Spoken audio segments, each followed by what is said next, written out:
We are here in Sicily now and later on in Tunisia with the project Boats for People to protest against the death in the Mediterranean. This death is a consequence of the immigration policy of EU, mainly pushed by the border agency Frontex to externalize the border control to the south and the east, or even to the neighboring countries of EU. And we criticize very sharp this policy, and our demands are freedom of movement. But we also know that this policy, this externalization policy, is part of a wider frame of exploitation policy, you can say. It's part of a selective inclusion, which means that certain immigrants, mainly the poor, the older, the younger, who are not so easily to exploit in the labor market, should be outside. But the governments know and tolerate, and it's functional for the system, that young migrants can do it and can enter EU, and they can be exploited in the low-wage sectors all over Europe, in the agriculture, in the services, in a lot of these low-wage labor sections. And this is what we call selective inclusion, and to explain that this immigration policy has to be understood in a wider frame of the precarization of also the European countries.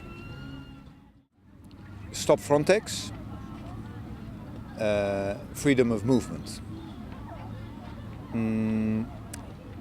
I met a week ago Abu Kurke in Amsterdam, and Abu Kurke was one of the survivors of the boat to die, and the boat to die was the boat that in 2011 from the coast of Libya was drifting for 2 weeks with a broken engine with 73 people, and they sent messages out,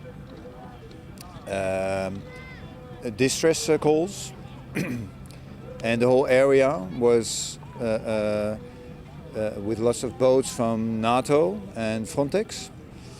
They received the messages.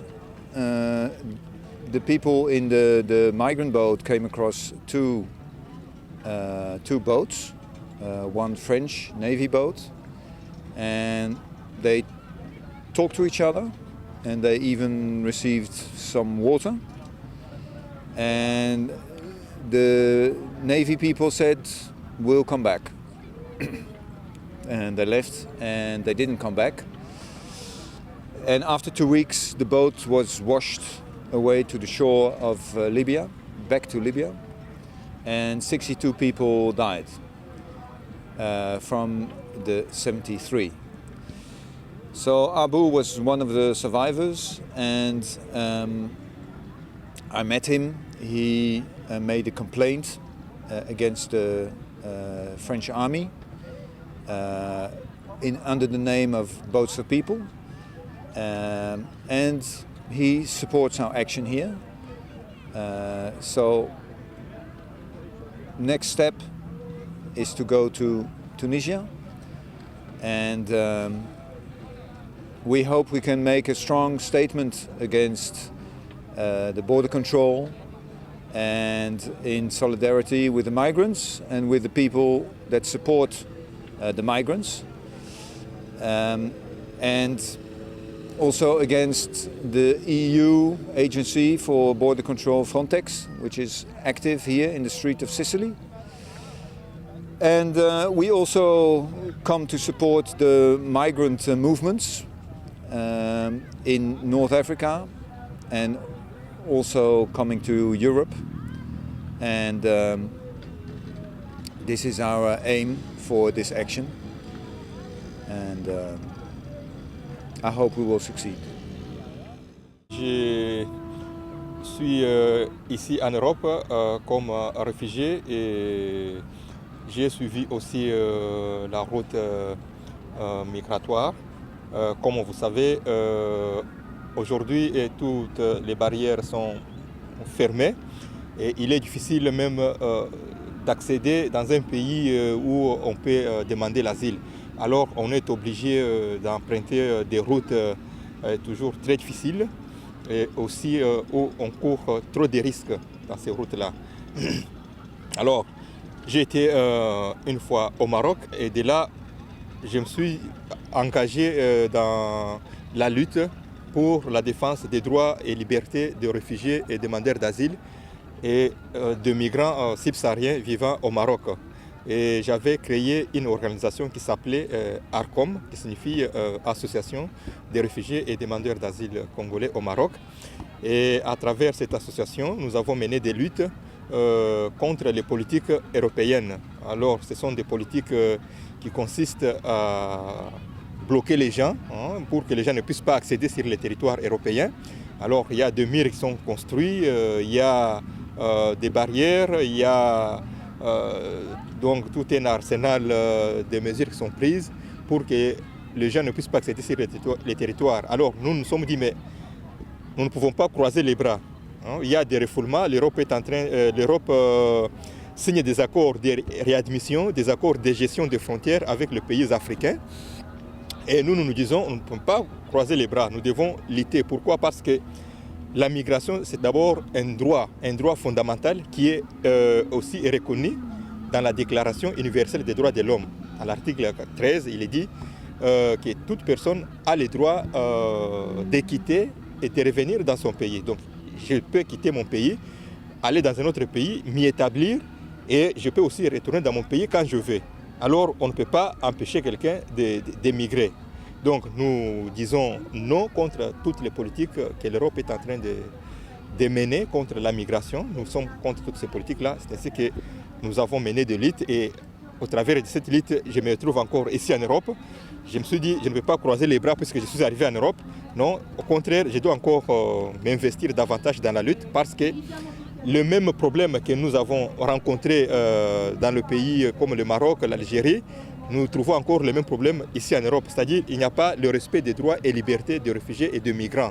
Alors nous sommes dit nous devons encore lutter pour que les droits des réfugiés, les droits des migrants soient respectés partout dans le monde entier.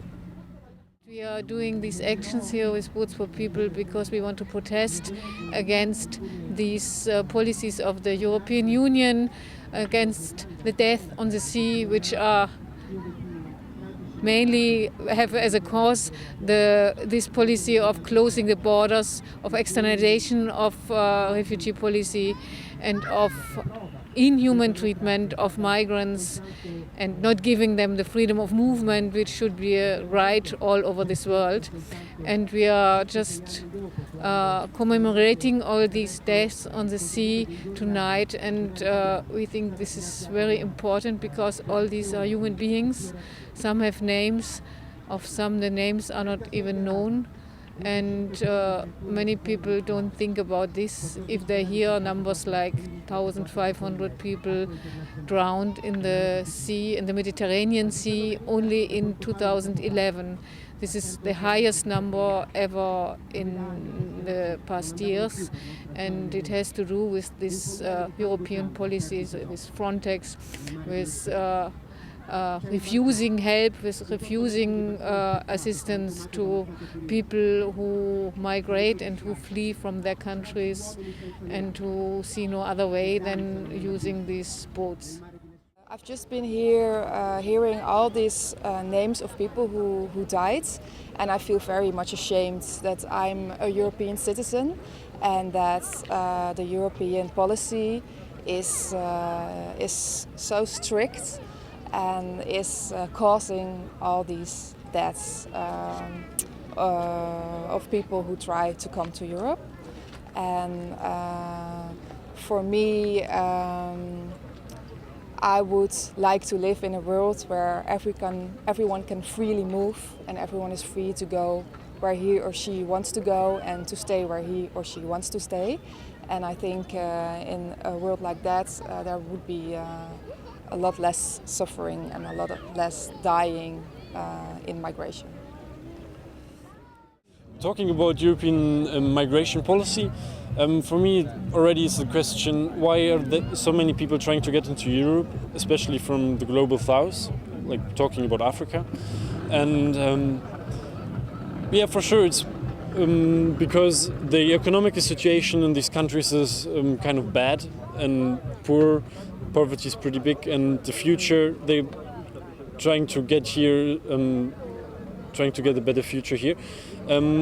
But it has to be mentioned that the European economy policy and the export policy are contributing to the destruction of local economics in southern countries, and which is an important fact actually, because if you're here as activists, we are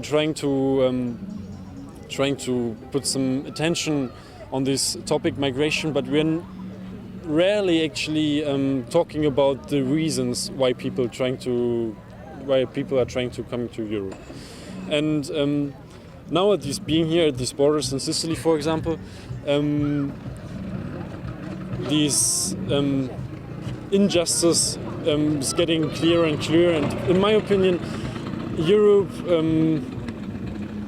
has no rights in order to refuse any people from the south to get here, trying to have a better life, as long as Europe is not really supporting or at least stopping these injustice export and economic policies.